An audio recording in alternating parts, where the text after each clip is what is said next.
आता पाहूया जे राजकारण राज ठाकरेंच्या अवतीभोवती फिरतायत त्या संदर्भातल्या टॉप 9 बातम्या। राज ठाकरे महाराष्ट्रातील प्रमुख शहरांमध्ये सभा घेणार। महायुतीला पाठिंबा दिल्यानंतर राज ठाकरे महाराष्ट्राचा दौरा करणार, सूत्रांची माहिती। मोदींच्या धोरणांवर टीका केली, मात्र 5 वर्षात परिस्थिती बदलली। मोदी नसे तर राम मंदिर उभं राहिलं नसतं, राज ठाकरेंचं वक्तव्य।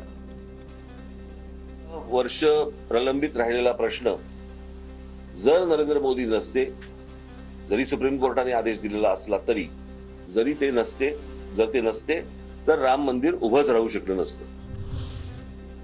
भूमिका बदलणं आवश्यक होतं। पहिल्या 5 वर्षात भूमिका पटल्या नाहीत तेव्हा टीका केली। 5 वर्षात काही बदल झाले त्यामुळे स्वागतही केलं। महायुतीला दिलेल्या पाठिंब्यावर राज ठाकरेंचं वक्तव्य। लोक की राज ठाकरेंनी भूमिका बदलली, निवडून आल्यानंतर सत्तेत आल्यानंतर जर तिकडे भूमिका बदलू शकते तर मला असं वाटतं की मला भूमिका बदलणं आवश्यक होतं।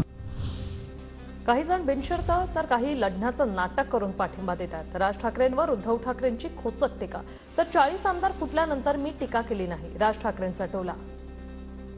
कौतुक करतो की काही जण उघड बिनशर्त पाठिंबा देत आहेत, काही लोक लढण्याचं नाटक करून पाठिंबा देत आहेत आणि हे नाटकं आता जनता ओळखते।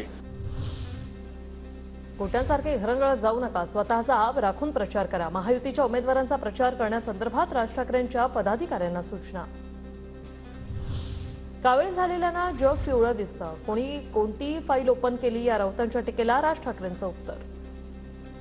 झालेले असते ना त्यांना जग पिवळं दिसतं, त्याच्यामुळे त्यांचे ते आत्ताच आतून बाहेर आलेले आहेत, त्याच्यामुळे त्यांचा तसा विचार असू शकतो।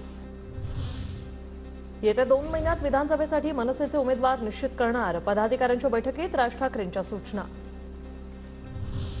राज ठाकरेंनी महायुतीला पाठिंबा दिल्यानंतर पत्रकार परिषदेची गरजच काय, किशोरी पेडणेकर यांचा हल्लाबोल।